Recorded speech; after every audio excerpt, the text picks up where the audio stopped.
Na 22 jaar gaat ATV Venray afscheid nemen van hun vertrouwde toplaag op de atletiekbaan. De wethouders Lonen en Thiele zetten maandag samen de start van de renovatie in gang. En die was dus met name de toplaag echt aan vervanging toe. De demping was wat minder. Dus dat is ook de reden dat wij een paar jaar geleden dus met de gemeente in overleg zijn gegaan om de totale renovatie van de baan te doen. Er zijn strenge eisen aan, zowel niet alleen voor de wedstrijden, maar zelfs ook voor het trainen. De baan moet iedere 2 jaar gekeurd worden. Of dat die dus, en het gaat met name dan over een aantal veiligheidsaspecten. Ik kan me wel voorstellen, je kunt je voorstellen als daar hard op wordt gelopen en bij zouden daar onregelmatigheden in zitten, dat natuurlijk vervelende consequenties kan hebben. Maar het gaat ook om de sectoren, die moeten dus ook aan strenge eisen voldoen.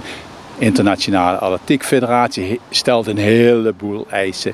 En dat wordt vertaald naar de landelijke atletiek, maar dat wordt dan vervolgens ook vertaald naar de clubatletiek. En de nieuwe baan krijgt ook een tweede sprintgedeelte. Alle sprintactiviteiten, sprinten en harde lopen vinden allemaal plaats op 1 laan. En met name voor het Rijland College was dat toch wel belastend. Want je komt met een klas van 30 leerlingen.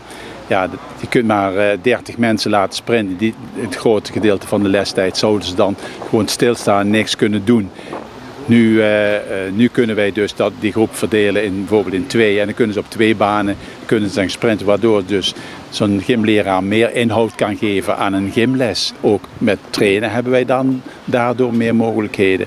En sinds een jaar of 4, 5 is de pupillenatletiek helemaal veranderd en is meer op speelse vorm. En wil je dus een wedstrijd hebben voor de atletiek, voor de pupillen en athletic champs, ja, dan hebben wij ook absoluut 2 sprintbanen nodig.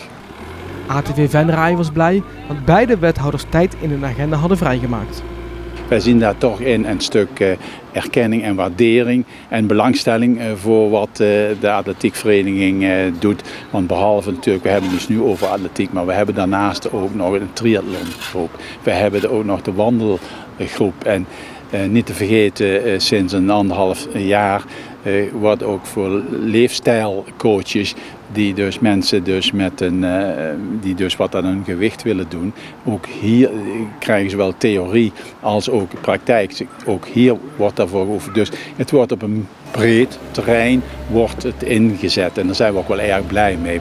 Ook ATV Venray heeft het zwaar door de coronacrisis.